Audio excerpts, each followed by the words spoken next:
Hello friends, welcome back to my channel. ನಾನಿಲ್ಲಿ simple and ಕ್ವಿಕ್ಕಾಗಿ tomato rasam ಹೇಗೆ ಮಾಡೋದು ಅನ್ನೋದನ್ನು ತೋರಿಸ್ಕೊಡ್ತೀನಿ. ಮೊದಲಿಗೆ ನಾನಿಲ್ಲಿ ಒಂದು 3 ಟೇಬಲ್ ಸ್ಪೂನ್ ಎಣ್ಣೆ ತೊಗೊಂಡಿದ್ದೀನಿ. ರುಚಿಗೆ ಬೇಕಾಗಿರೋಷ್ಟು ಉಪ್ಪು, ಸ್ವಲ್ಪ ಇಂಗು, ಅದಾದಮೇಲೆ ಜೀರಿಗೆ, ಮೆಣಸು, 4 ಒಣಮೆಣಸಿನ್ಕಾಯಿನ ಪೌಡ್ರ್ ಮಾಡ್ಕೊಂಡಿದ್ದೀನಿ. ಅದಾದಮೇಲೆ ಒಂದು ಸಣ್ಣ ನಿಂಬೆ ಹಣ್ಣಿನ ಗಾತ್ರದ ಹುಣಸೆ ಹಣ್ಣು ನೆನೆಹಾಕ್ಕೊಂಡಿದ್ದೀನಿ, ತೊಳೆದು ನೆನೆಹಾಕ್ಕೊಂಡಿದ್ದೀನಿ.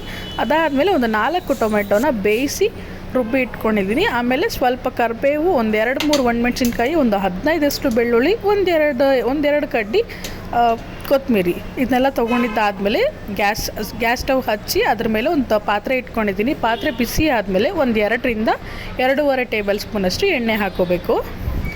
ಈ ಎಣ್ಣೆ ಬಿಸಿ ಆಗೋವರೆಗೂ ವೆಯ್ಟ್ ಮಾಡಿ. ಬಿಸಿ ಆದಮೇಲೆ ನಾವಿಲ್ಲಿ ಸಾಸಿವೆ ಹಾಕ್ಕೋಬೇಕು. ಈ ಸಾಸಿವೆ ಹಾಕ್ಕೊಂಡಾದ್ಮೇಲೆ ಅದು ಬಿಸಿಗೆ ಚಿಟಪಟ ಅಂತ ಸಿಡಿಯುತ್ತೆ. ಸೊ ಚಿಟಪಟ ಅಂತ ಸಿಡಿದ ಮೇಲೆ ನಾವು ಕರಿಬೇವು ಹಾಕ್ಕೋತೀವಿ. ಕರಿಬೇವು ಹಾಕೋಬೇಕಾದ್ರೂ ಅಷ್ಟೇ ಸ್ವಲ್ಪ ಹುಷಾರಾಗಿರಬೇಕು, ಯಾಕಂದರೆ ಅದು ಚಿಟಪಟ ಅಂತ ಸಿಡಿಬೇಕಾದ್ರೆ ಸ್ವಲ್ಪ ಈ ಎಣ್ಣೆ ಎಲ್ಲ ಸ್ವಲ್ಪ ಮೇಲೆ ಬೀಳೋ ಸಾಧ್ಯತೆ ಇರುತ್ತೆ. ಸೊ ನೋಡ್ಕೊಂಡು ಹಾಕಿ. ಅದಾದಮೇಲೆ ಸ್ವಲ್ಪ ಹಿಂಗೆ ಹಾಕ್ಕೊಂಡಿದ್ದೀನಿ.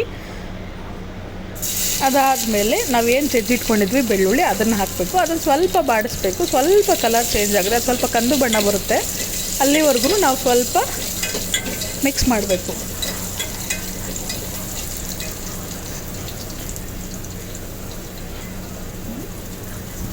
ಅದಾದಮೇಲೆ ಒಣಮೆಣ್ಸಿನ್ಕಾಯಿ ಒಂದು 2-3 ಹಾಕ್ಕೊಂಡಿದ್ದೀನಿ. ಈಗ ಆಲ್ರೆಡಿ ನಾವು ರುಬ್ಬೋದು ಕೂಡ ಒಂದು 4 ಒಣಮೆಣ್ಸಿನ್ಕಾಯಿ ಯೂಸ್ ಮಾಡ್ಕೊಂಡಿದ್ದೀವಿ. ಅದಾದಮೇಲೆ ಒಗ್ಗರಣೆಗೂ ಕೂಡ ಒಂದು 2-3 ಮೆಣಸಿನ್ಕಾಯಿ ಯೂಸ್ ಮಾಡ್ಕೊಂಡಿದ್ದೀನಿ. ಈ ರಸಮ್ ಮಾಡಬೇಕಾದ್ರೆ ಏನು ಮಾಡಬೇಕು ಅಂದರೆ, ನಾವು ಯಾವಾಗಲೂ ರುಬ್ಕೋಬೇಕಾದ್ರೆ ಒಂದು 2 ಒಣಮೆಣ್ಸಿನ್ಕಾಯಿ ಹಾಕಿ ರುಬ್ಕೋಬೇಕಿಲ್ಲ ಅಂದರೆ ನಮಗೆ ಖಾರ ಸಿಗಲ್ಲ. ಇದಾದಮೇಲೆ ಜೀರಿಗೆ, ಮೆಣಸು, ಒಣಮೆಣ್ಸಿನ್ಕಾಯಿ ರುಬ್ಬಿಟ್ಕೊಂಡಿದ್ದೀವಲ್ಲ, ಅದನ್ನು ಹಾಕ್ತಾಯಿದ್ದೀನಿ. ಅದನ್ನು ಹಾಕಿ ಮಿಕ್ಸ್ ಮಾಡ್ತಾಯಿದ್ದೀನಿ. ಇದು ಸ್ವಲ್ಪ ಎಣ್ಣೆಲಿ ಬಾಡಿಸ್ಕೊಂಡ್ರೆ ಚೆನ್ನಾಗಿರುತ್ತೆ ಟೇಸ್ಟು.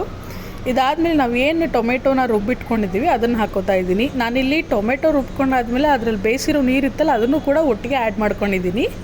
ಸೊ ಇದನ್ನು ಆ್ಯಡ್ ಮಾಡ್ಕೊಂಡು ನೀಟಾಗಿ ಮಿಕ್ಸ್ ಮಾಡಬೇಕು. ಮಿಕ್ಸ್ ಮಾಡಿ ಒಂದು ಕುದಿ ಬರೋವರೆಗೂ ವೆಯ್ಟ್ ಮಾಡಬೇಕು. ಏನಕ್ಕೆ ಅಂದರೆ ಅದರಲ್ಲಿ ಸ್ವಲ್ಪ ಟೊಮೆಟೊ ಇರುತ್ತೆ, ಹಸಿ ವಾಸನೆ ಥರ ಏನಾದರೂ ಇದ್ದರೆ ಅದೆಲ್ಲ ಹೋಗುತ್ತೆ ಇದರಲ್ಲಿ. ಅದಕ್ಕೋಸ್ಕರ ನೀಟಾಗಿ ಮಿಕ್ಸ್ ಮಾಡ್ಕೋಬೇಕು.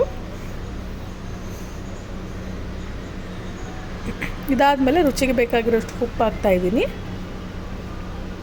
ಉಪ್ಪು ಹಾಕಿ ನೀಟಾಗಿ ಮಿಕ್ಸ್ ಮಾಡ್ಕೋತಾ ಇದ್ದೀನಿ. ಇಷ್ಟೇ ಫ್ರೆಂಡ್ಸ್, ರಸಮ್ಗೇನು ತುಂಬ ಇಂಗ್ರೀಡಿಯೆಂಟ್ಸ್ ಏನು ಬೇಕಾಗಲ್ಲ. ಸ್ವಲ್ಪ ಇಂಗ್ರೀಡಿಯೆಂಟ್ಸಲ್ಲಿ ಬೇಗ ಮತ್ತು ಕ್ವಿಕ್ಕಾಗಿ ಮಾಡ್ಕೋಬೋದು. ನೋಡಿ ಕುದೀತಾ ಇದೆ. ಈಗ ಕುದ್ದಾದಮೇಲೆ ನಾವು ಏನು ಹುಣಸೆ ಹಣ್ಣು ನಾವು ನೆನೆಸಿಟ್ಕೊಂಡಿದ್ವಿ ಅದನ್ನು ಹಾಕ್ತಾಯಿದ್ದೀನಿ.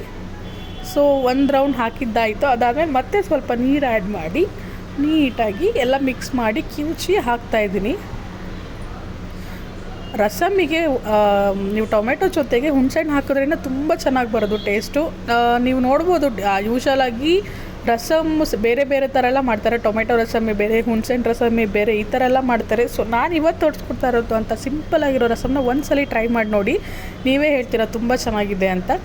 ಈಗ ಇಲ್ಲಿ ನಮ್ಮ ಕನ್ಸಿಸ್ಟೆಂಟಿಗೆ ಬೇಕಾಗಿರೋ ಅಷ್ಟು ನೀರು ಹಾಕೋತಾ ಇದ್ದೀನಿ. ನಿಮ್ಗೆ ಎಷ್ಟು ಬೇಕೋ ಅಷ್ಟು ನೀರು ಹಾಕೋಬೋದು. ಹಾಗಂತ ಜಾಸ್ತಿ ನೀರು ಹಾಕ್ಕೊಂಡು ತೆಳ್ಳಗೆ ಮಾಡ್ಕೋಬೇಡಿ, ಒಂದು ಸ್ವಲ್ಪ ಮೀಡಿಯಮಾಗಿರಲಿ. ಸೊ ನೀರು ಹಾಕ್ಕೊಂಡಿದ್ದೀನಿ, ಕನ್ಸಿಸ್ಟೆನ್ಸಿ ಚೆಕ್ ಮಾಡಿದ್ದೀನಿ. ಈಗ ಇದು ಕುದಿಬೇಕು. ಈಗ ನೋಡ್ತಾ ಇರ್ಬೋದು ಕುದೀತಾ ಇದೆ. ಸೊ ಈಗ ಒಂದು 5 ನಿಮಿಷ ಕುದ್ರೆ ಸಾಕು, ಬಿಸಿ ಬಿಸಿಯಾಗಿರೋ ಟೊಮೆಟೊ ರಸಮ್ ರೆಡಿ ಆಗುತ್ತೆ. Thank you.